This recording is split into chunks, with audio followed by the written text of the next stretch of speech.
Okay, so we have our dough here that's been fermenting. This is a French bread dough, but it's the same for the sourdough.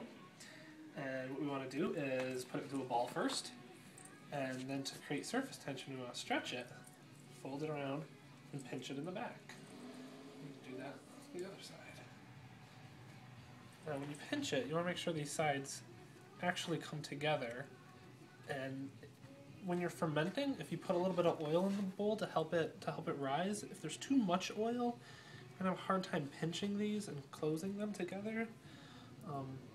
So sometimes I twist them just to make sure the two sides are actually stuck. And so that's called the seam side.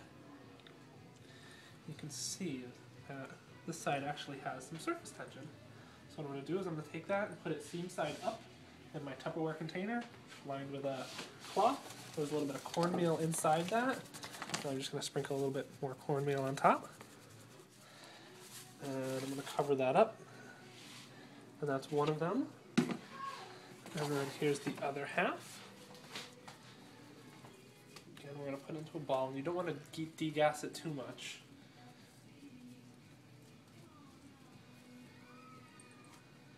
So try to be careful with it. And when you're folding it around like this to create the surface tension, you can do it a couple times. But you don't want to do too many, because then this area on the bottom here where the seam is, it'll be really dense. And when you take it out of the oven after you bake it, this area might not be as baked as the rest, because it'll be a lot more dense. So again, you see that's seam side.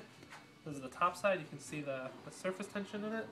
I'm going to put this one. This is called a banneton. It's just a type of proofing bowl for bread. A little bit of cornmeal in this one too. There's flour in this one.